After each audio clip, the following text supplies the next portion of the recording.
Somos Berenice Flores y Sebastián Aguiluz y este es el podcast Entrepreneur de Keep It Up Show, un espacio creado por dos emprendedores en el que buscamos traer gente chingona e increíble que está constantemente cambiando la forma de ver y hacer las cosas. Cada martes, jueves y sábados podrás escuchar un nuevo episodio donde encontrar información clave que te ayude a impulsar tus ideas, tu empresa, pero sobre todo, tus sueños. No importa qué te dediques, keep it up. Bienvenidos al episodio número 22 de The Keep It Up Show. Antes de empezar, si nos estás escuchando por YouTube, ayúdanos con un like, dándole clic a la campanita y suscribiéndote al canal. Y en Spotify, dándonos seguir. Hoy tenemos de invitado a Alfonso Hernández, cofundador y CEO de APV, Advanced Power Vehicles, empresa que busca potencializar el uso de vehículos eléctricos cero emisiones. Hablaremos con Alfonso sobre cómo acelerar la conversión de carros eléctricos, el futuro de las energías renovables y sobre el verdadero origen del auto eléctrico.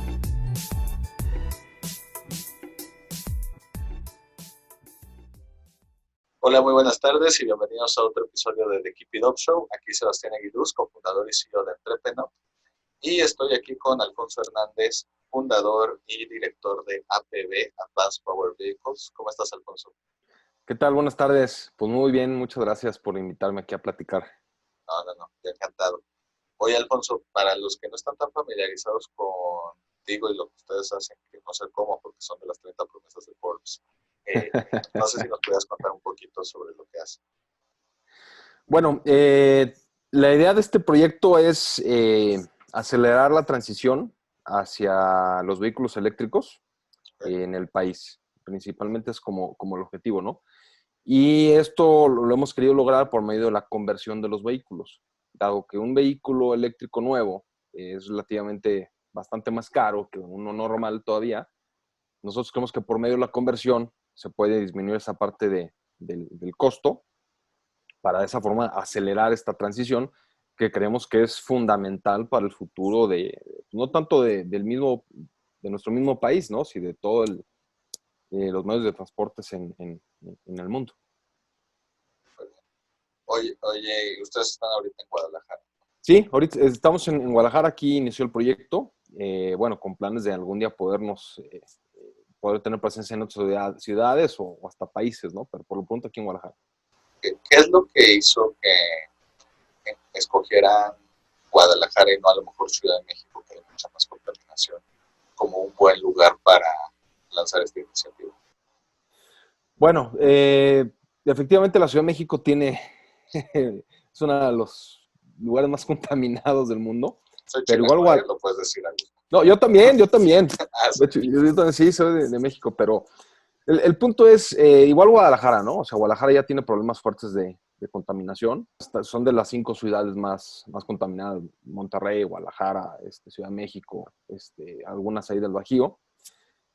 Pero bueno, no hubo una decisión así estratégica, ¿por qué Guadalajara, por qué México? Sino que, bueno, viviendo aquí, pues bueno, el proyecto nació aquí. De cualquier manera, Guadalajara es una buena oportunidad, porque es una metrópoli relativamente grande, con sus retos de tráfico, de contaminación. Creo que hay como 1,5 millones de vehículos aquí en la ciudad de Guadalajara, en la zona metropolitana. Y además, curiosamente, por ahí se cuela el tema del macrobús, que es el BRT, o los autobuses articulados aquí en Guadalajara, parecido al Metrobús de la Ciudad de México, ¿no?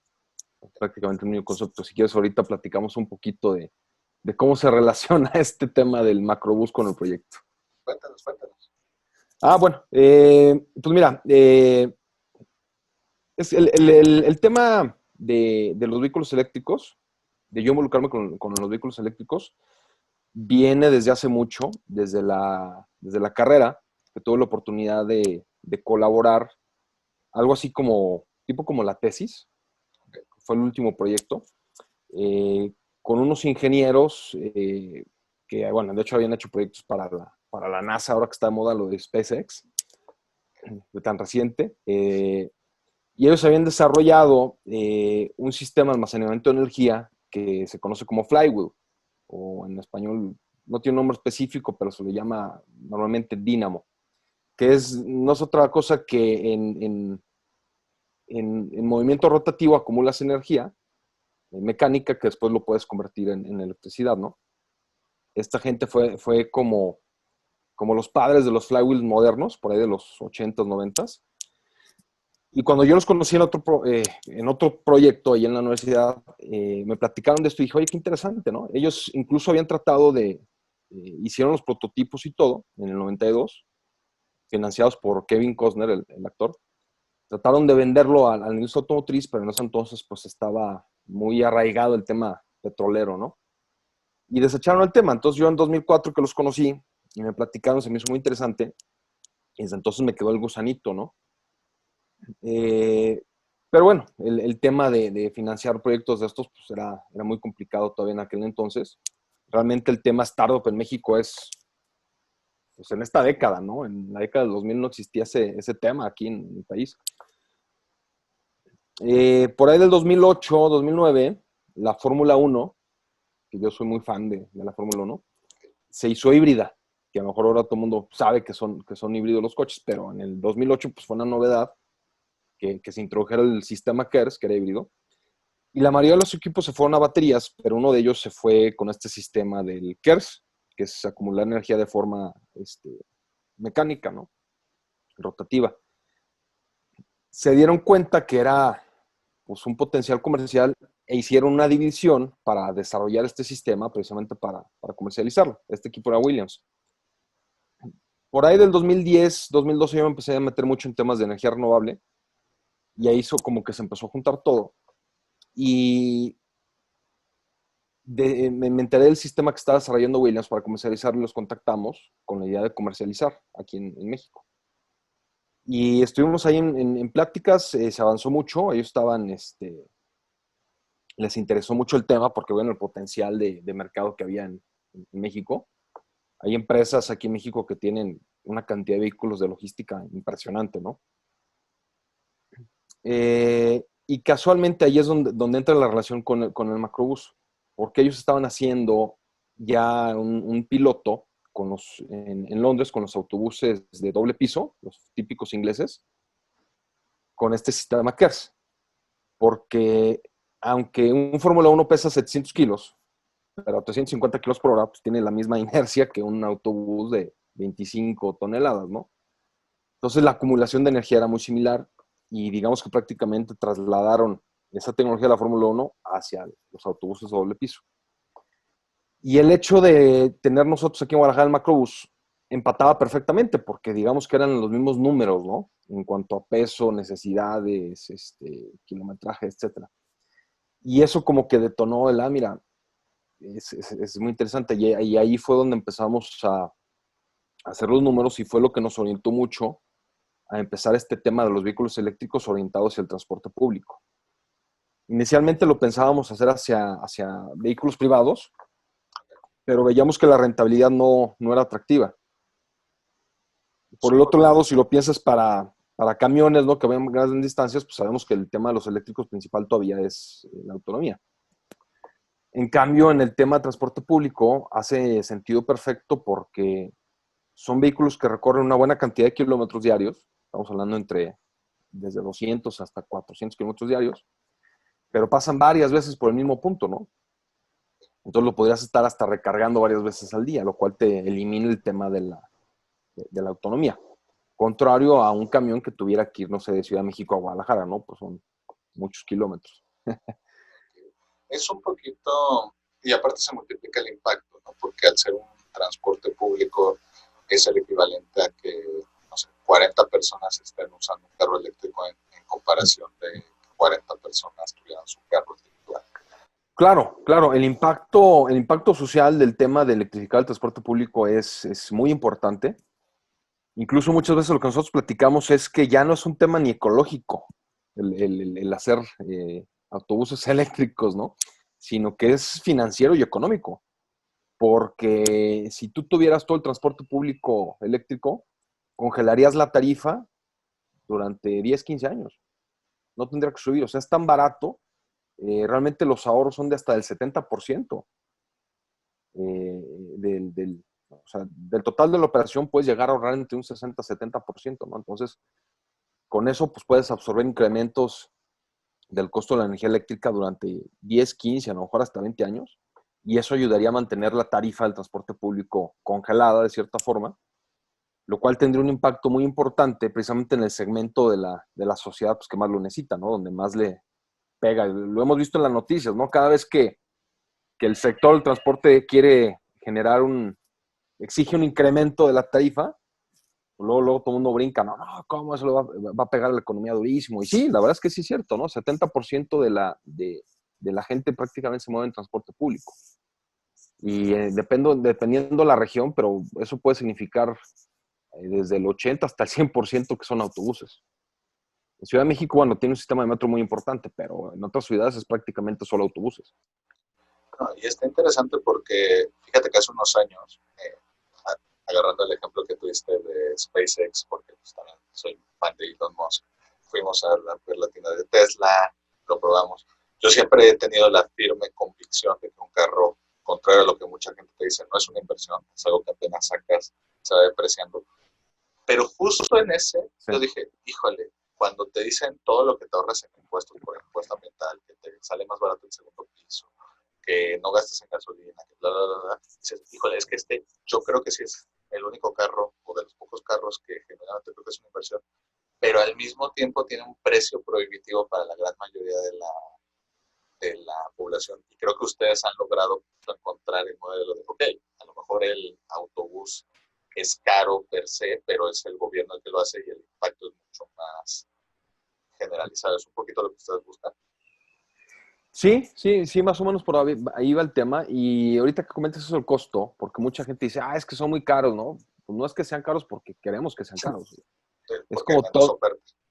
Y sí, es toda nueva tecnología, pues es cara, ¿no? O sea, cuando empezaron las televisiones de plasma, pues una televisión de plasma de 40 pulgadas te costaba 100,000 pesos. Ahorita la compras en el súper en 5,000 pesos, ¿no? No, y eran 100,000 pesos desde entonces. O sea, Sí, todavía. sí, además, entonces, como todo, pues, la tecnología se va abaratando. Eso ha sucedido con los autos eléctricos. Sin embargo, todavía no llegamos a ese punto, ¿no? Que se espera que sea para el 2025 más o menos, cuando los costos entre la tecnología eléctrica y de combustión sean prácticamente lo mismo. Entonces, pues, no tendrás, sería lógico irte a algo que al final te sale más caro la operación diaria, ¿no? Por la gasolina y todo esto y la contaminación y todo. Entonces, pero sí, tiene mucho que ver. El tema en transporte público en autobuses es una inversión fuerte de inicio, porque sí son mucho más caros ahorita. Digamos que un autobús eléctrico te puede costar desde 2 hasta 7 veces más que uno convencional de diésel, pero a la larga pues vienen los beneficios, ¿no? O sea, la inversión se va a recuperar eh, y todos los beneficios económicos que eso va a traer a la población son muchísimos, ¿no? O sea, es salud pública, ese es el tema de salud pública. Y, no, y que supongo que la mayoría de sus clientes son el mismo gobierno. Estamos buscando precisamente que los clientes sean gobierno, que ahí el tema del transporte es muy variado porque hay concesionarios, hay gobierno, entonces es ahí como un mix complicado, ¿no? Porque luego a veces el gobierno pone la normativa y el concesionario pues se tiene que apegar a la normativa y el vehículo tiene que cumplir esa normativa, entonces es ahí, es un tema complejo, pero bueno, es parte del juego, ¿no? Aprender cuáles son las reglas para ver cómo puedes ganar sin molestar a nadie. Así es.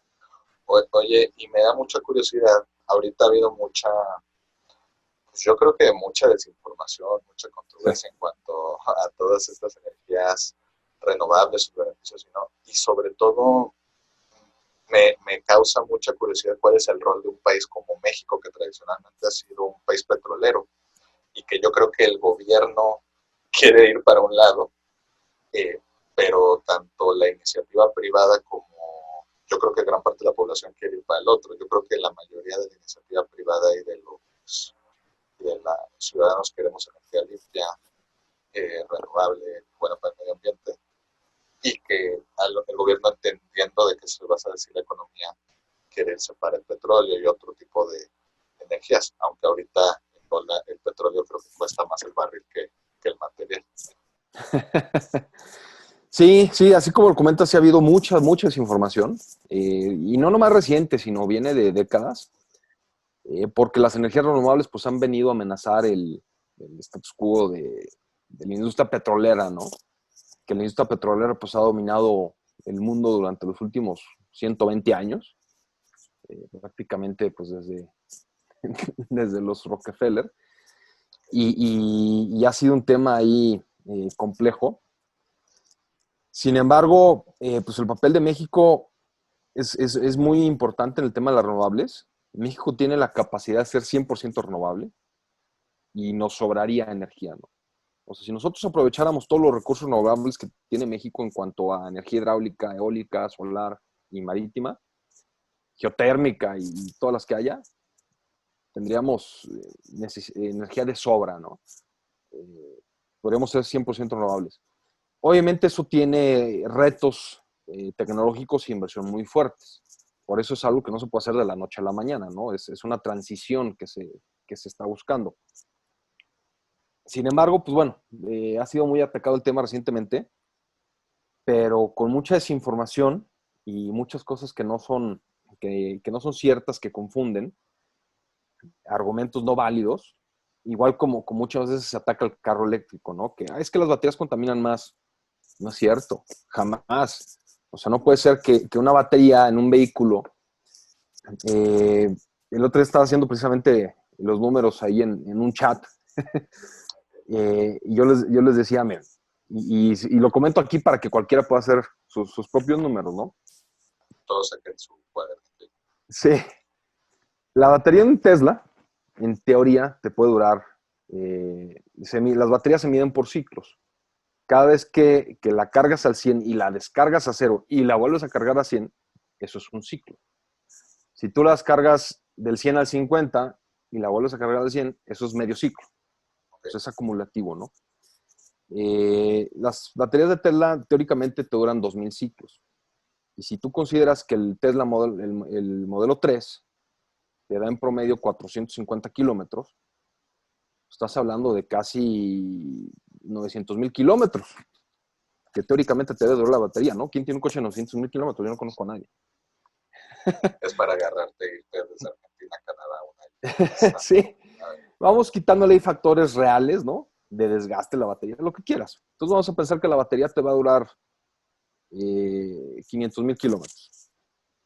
Si tú te pones a pensar que eso equivale en un carro equivalente como a 50,000 litros de gasolina, más 125 litros de aceite que tienes que cambiar, más bujías, más bandas, más todo lo que involucra el mantenimiento de la autocombustión, no hay forma que una batería que te dio para 500,000 kilómetros contamine más que todo eso.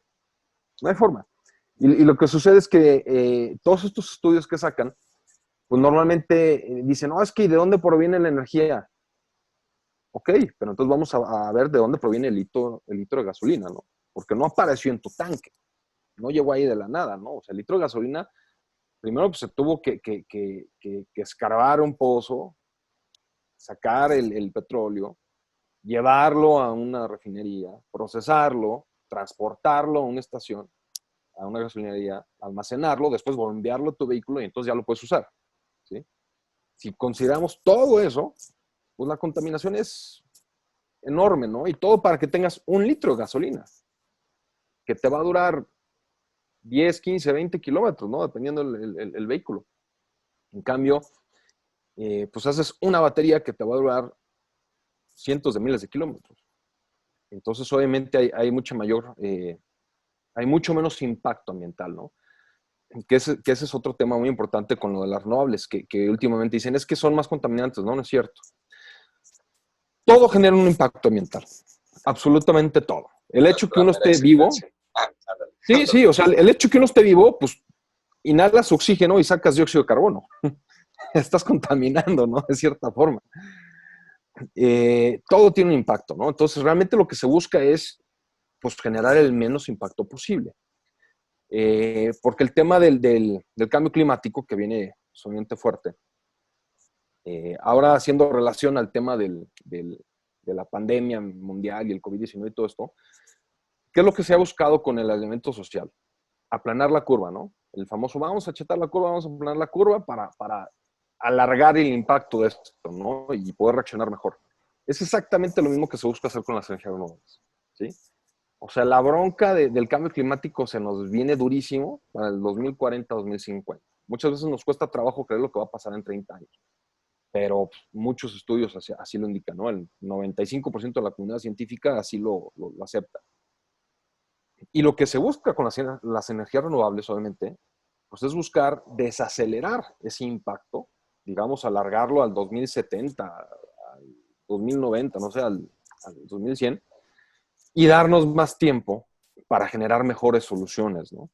Obviamente el tema de pues, fabricar un panel solar o fabricar un ventilador eólico, una turbina eólica, pues claro que consume recursos, ¿no?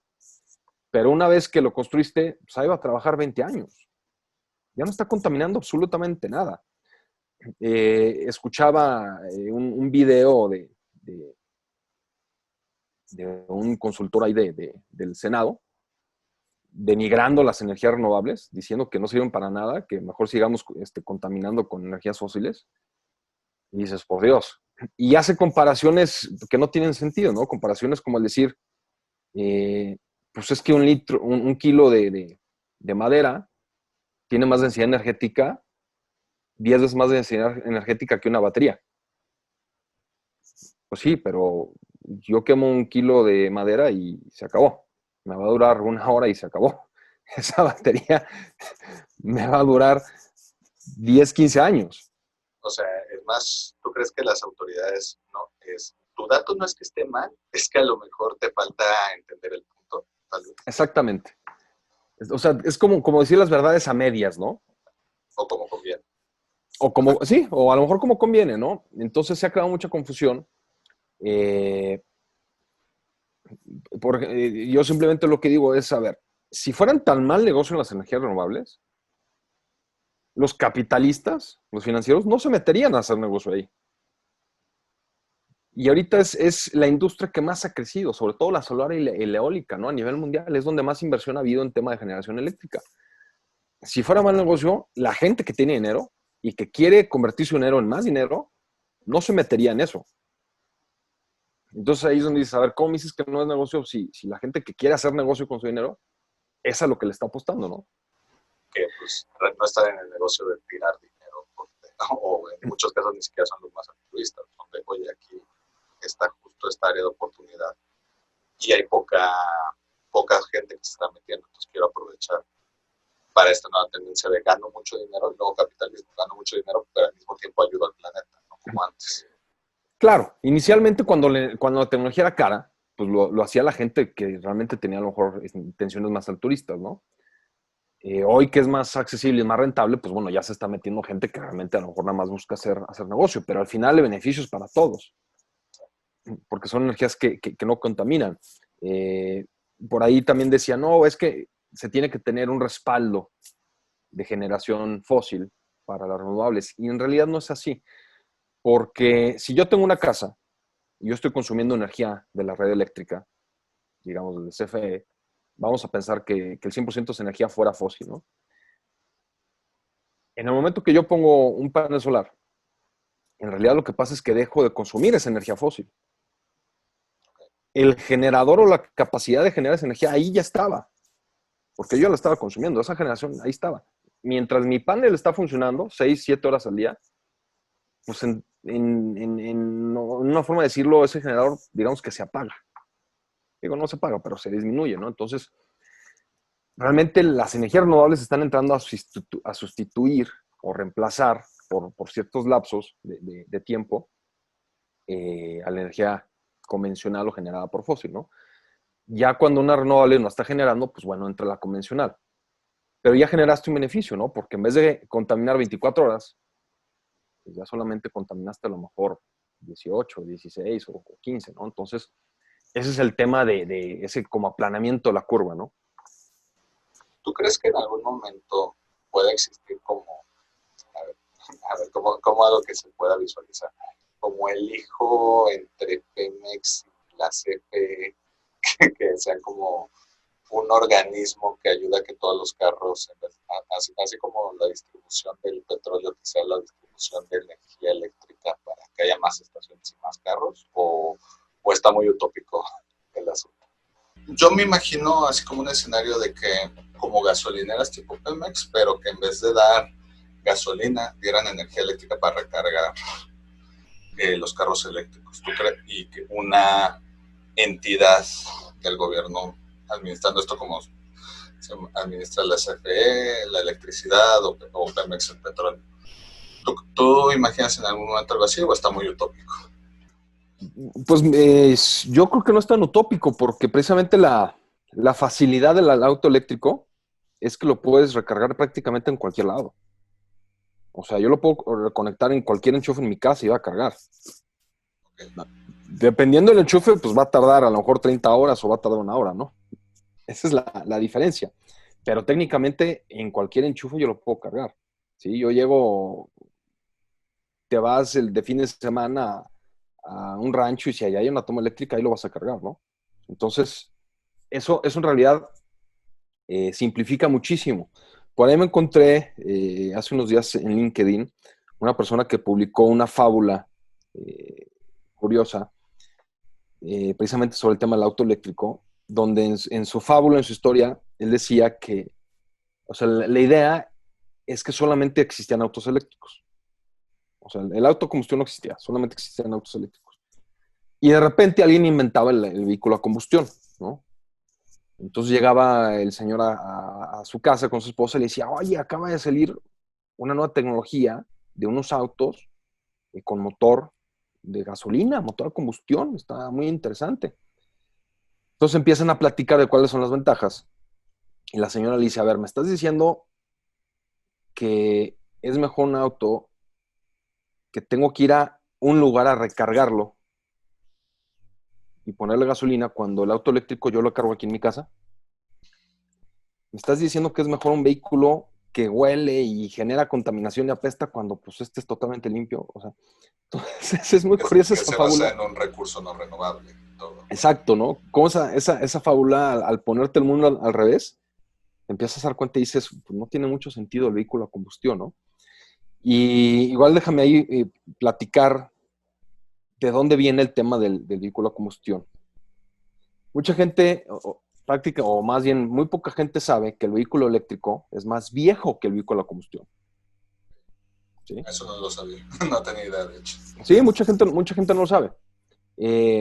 Por ahí se dice que el primer auto que se le da el crédito a Carl Benz, o no Mercedes-Benz, fue por ahí de 1885-86. Pero hay documentación de que otra persona antes había hecho, 1 o 2 años antes había hecho un vehículo eléctrico. Incluso llegó a haber hasta vehículos a vapor, ¿no? Están las locomotoras a vapor, pero se habían hecho como tipo autos a vapor. El punto es que por ahí de 1890 hacia inicios de los 1900, pues había autos de combustión, autos eléctricos y autos a vapor. Y tú había agencias o empresas que hacían de los 3 tipos, ¿no? Irónicamente, en Nueva York, que era pues, la ciudad más grande de las ciudades más grandes del mundo en ese entonces, el 60% de los vehículos en la ciudad de Nueva York en 1905 eran eléctricos. Dominaban el mercado. Porque el vehículo a combustión era ruidoso, complicado, poco confiable, o sea, se te descomponía cada rato. Prácticamente tenías que ser mecánico. Más que chofer, tenías que ser mecánico, ¿no? Porque se descomponía, tenías que moverle a 1000 cosas, ¿no? Hoy estamos acostumbrados a que son muy confiables los vehículos, pero antes no. O sea, yo me acuerdo de chico que un vehículo, comprabas un vehículo nuevo y a los 5, 6, 7 años ya fallaba todos los días, ¿no? Y caliéntalo 1 hora antes de irte a la escuela en la mañana, ¿no? Imagínate, pues, cómo eran los carros hace 120 años, ¿no? Cuando empezaban.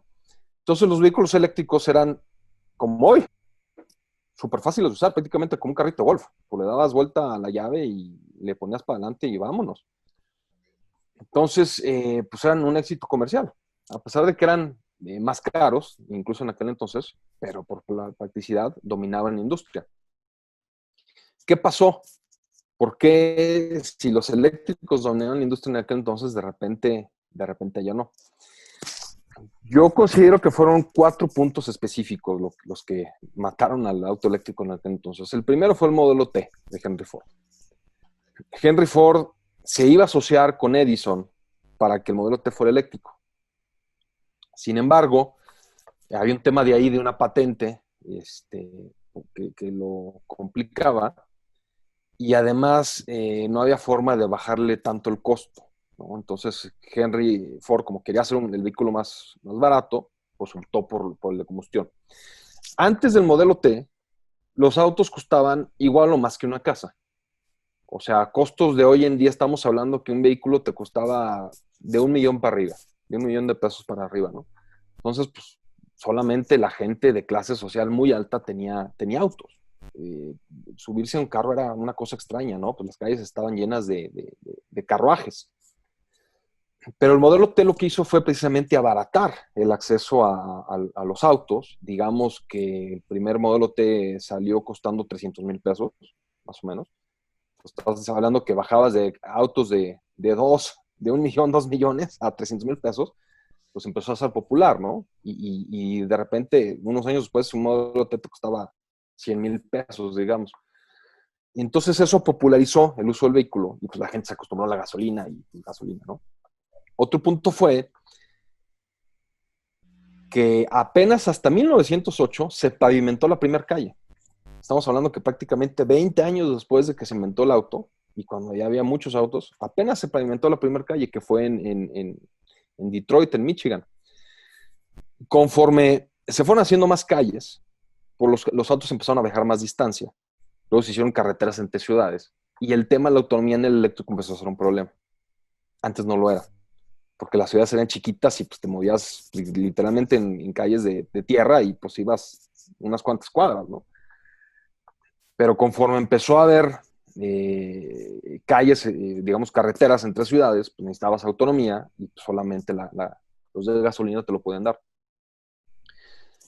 Después vino el tema de que se mejoraron los procesos de refinación de la gasolina, se abarató muchísimo y pues eso le pegó fuerte también al auto eléctrico. Y por último, por ahí de 1912, un ingeniero de General Motors ideó la marcha para los autos de combustión. Muchos lo hemos visto en películas de eso, que antes le tenías que dar vuelta al motor, tenía una palanquita que se llamaba el crank, y literalmente tenías que darle vueltas al motor para que arrancara, ¿no? Y eso era un tema complicado, porque si lo hacías mal te podía incluso hasta lastimar la muñeca o romperla, porque se podía regresar. Y había gente, la mayoría de mujeres, que no tenían la fuerza para hacerlo, ¿no? Entonces, cuando este ingeniero se le ocurrió poner un motor eléctrico a esa palanca, entonces tú lo que haces cuando le das al switch al coche, el motor eléctrico le da vueltas al motor con la batería, y ya que vuelve el motor de gasolina, pues ya se apaga el motor eléctrico, ¿no?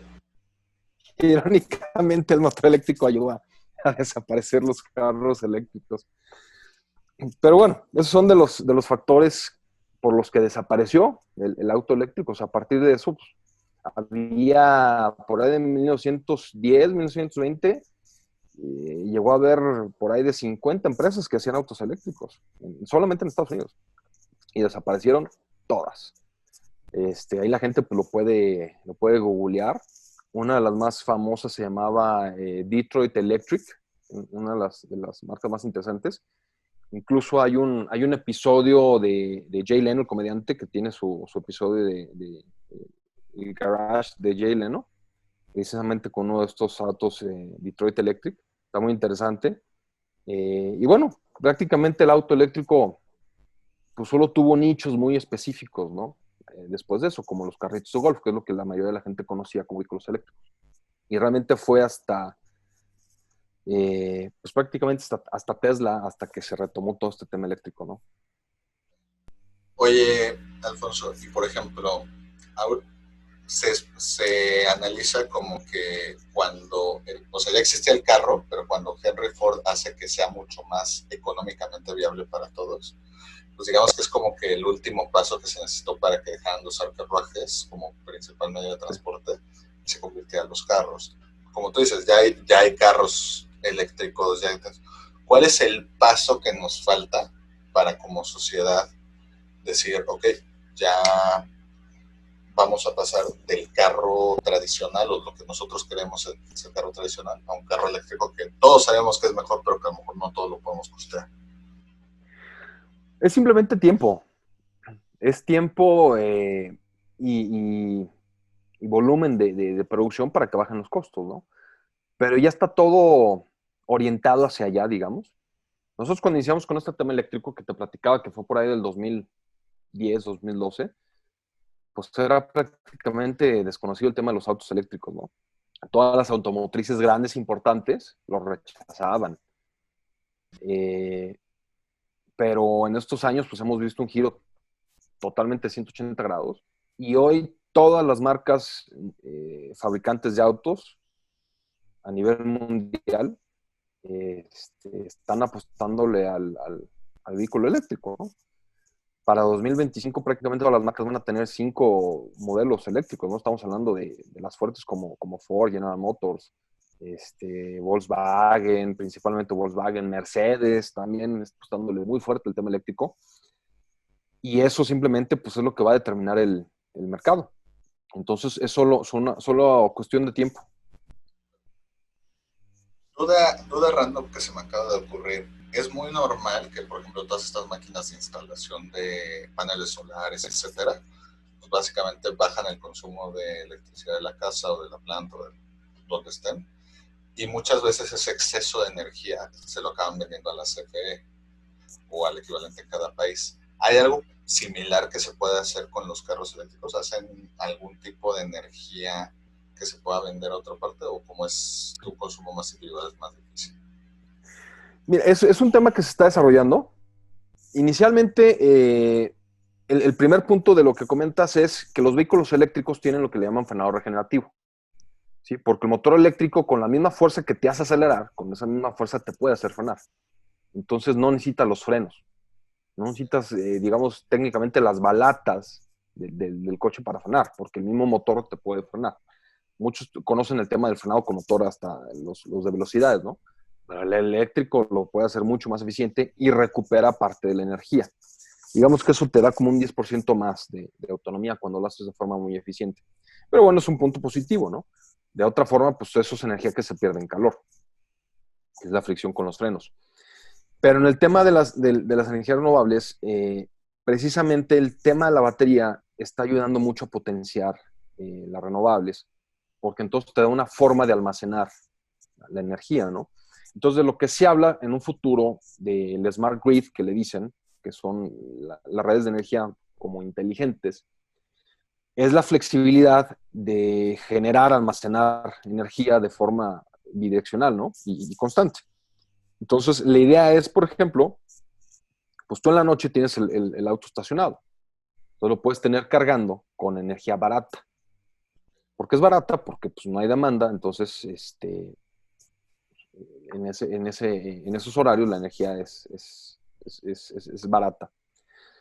Pero a lo mejor tú llegas a tu casa, digamos, a las 7, lo conectas a la red y vendes tu energía. Porque en ese momento es cuando más se necesita la energía, ¿no? Entonces, como tú consumiste energía barata, pues la puedes vender y entregársela a la red cuando más la necesita. Digamos que descargas tu batería y en la noche, ya que está barata, pues la vuelves a cargar. Entonces, esa es una forma en que se está planeando cómo podría ayudar los vehículos eléctricos, incluso a hacer cuestiones de estabilización de la red y muchas cosas, ¿no? Hay un proyecto en Melbourne, en Australia, que ha tenido un impacto muy interesante porque es una ciudad que tenía mucho problema de picos de demanda.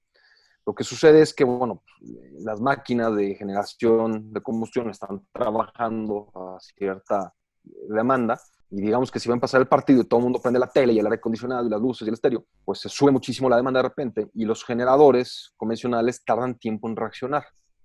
Estamos hablando a lo mejor de 10, 15, 20 segundos, pero es suficiente para que sea tanta la demanda que se caiga tanto el voltaje que pueda haber un apagón, ¿no? Entonces, la ciudad buscaba cómo solucionar eso.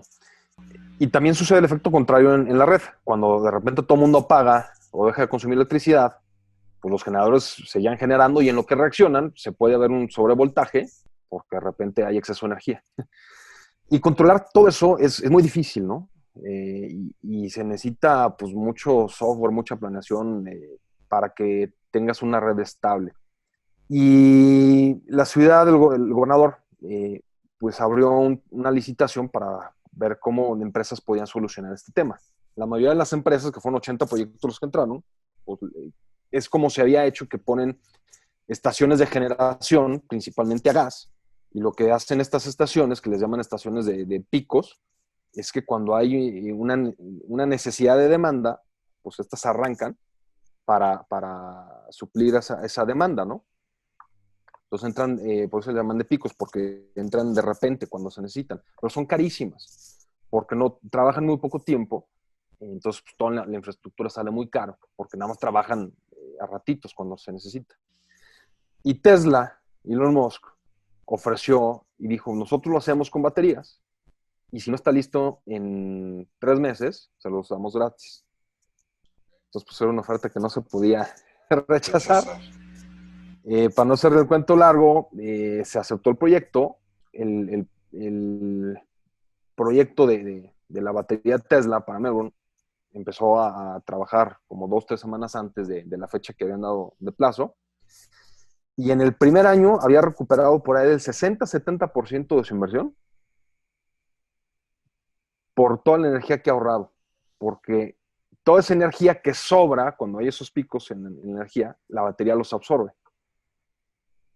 Y cuando baja la demanda, la batería entrega esa energía, ¿no?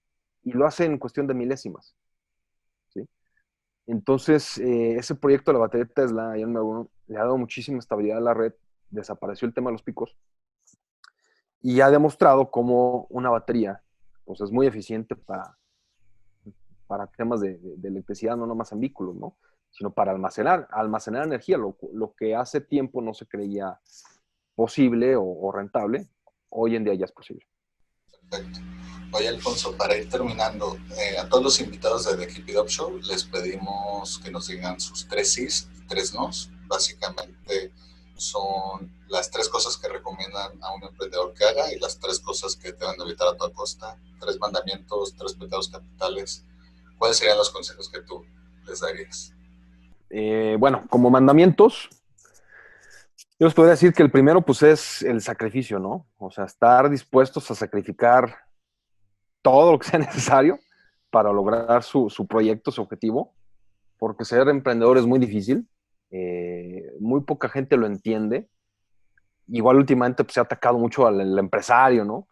Pero pocos entienden el sacrificio que se tiene que hacer para lograr esto, ¿no? Es como el famoso iceberg, ¿no? O sea, la gente nada más ve la puntita, pero no ven todo lo que hay atrás que uno tiene que pasar. La angustia, la dificultad de luchar contra gente, ¿no? Por ejemplo, me sucedió, nosotros el prototipo del camión lo desarrollamos con Fondo Conacyt y tenemos que trabajar con universidades, ¿no? Y literalmente llegué a universidades y doctores me decían, es que no se puede hacer lo que tú dices. Y tienes que a veces estar en la posición, es que, bueno, no te estoy preguntando si se puede. Estoy preguntando cómo. Te estoy diciendo, no, te estoy diciendo que yo lo voy a hacer, pero y necesito que me ayuden con estas partes, ¿no? Pero es mucho sacrificio y ese empuje, ¿no? A veces a veces se puede ver como terquedad de decir, es que lo voy a sacar, es que va a salir, porque se puede hacer, ¿no? Y yo lo puedo hacer. Entonces es mucho, pues que sean persistentes en eso y dispuestos a sacrificar. Eso yo lo pondría como un mandamiento. Otro, que pues estén dispuestos a modificar la idea, ¿no? No lo platicamos, pero lo comento breve porque nosotros, bueno, de empezar con un tema de un autobús eléctrico, terminamos haciendo calandrias eléctricas. que ahí lo pueden ver en la página o en Google, ¿no?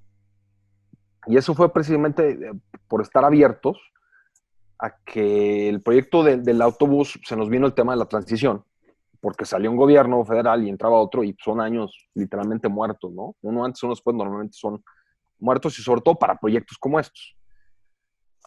Y bueno, escuchamos en las noticias que el municipio de Guadalajara quería motorizar las calandrias, los carruajes a caballo, por toda la presión social de protección animal y todo esto. Y dijimos, oye, ahí hay una oportunidad. Nosotros lo podemos hacer.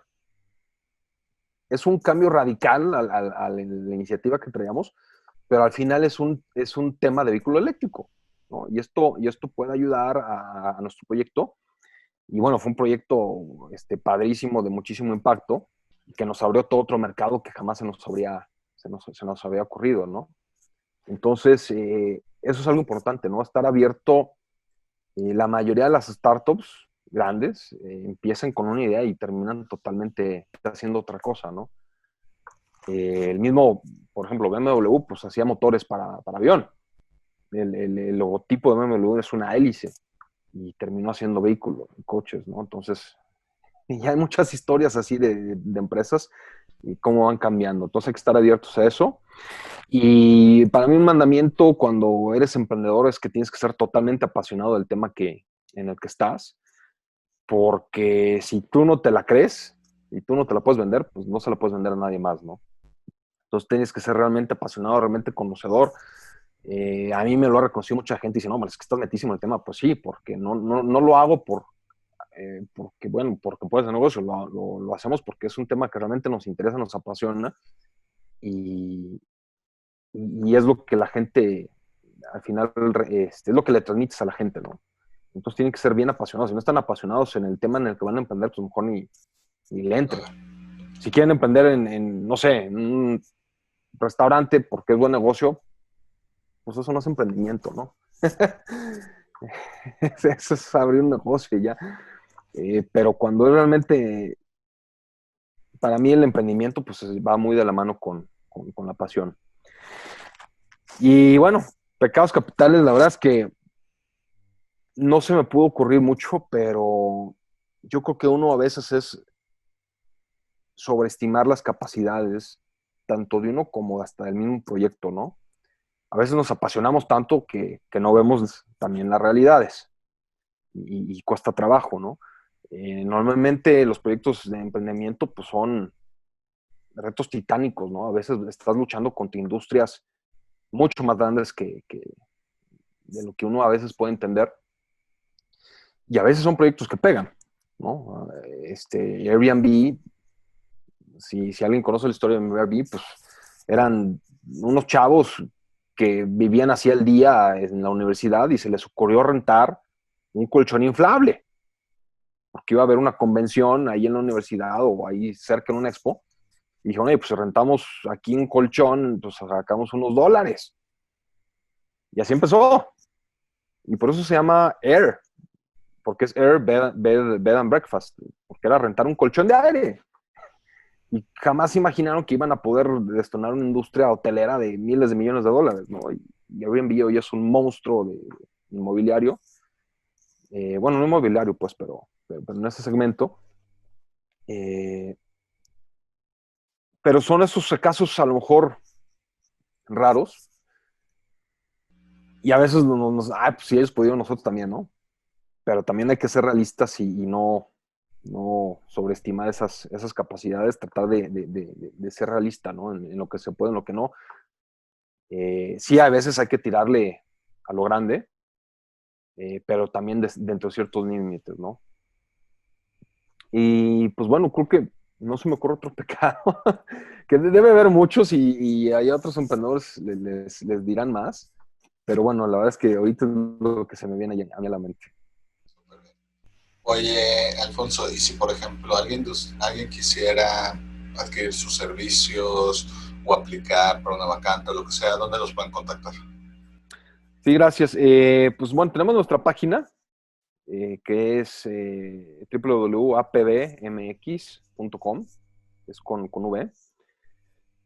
Ahí pueden entrar, ver algo de lo que hemos hecho. También tenemos página en Facebook como APV, Advanced Power Vehicles. Y bueno, son nuestros medios de contacto para los que les interese un poquito más este tema. Y estamos a sus órdenes. Oye, Alfonso, pues te agradezco mucho por el tiempo, por la plática y sobre todo te quiero decir, como decimos aquí, keep it up. Muy bien, pues igualmente muchas gracias por la oportunidad y esperemos pues que esto le sirva a alguien más, ¿no? Para su propio emprendimiento. Seguro que sí.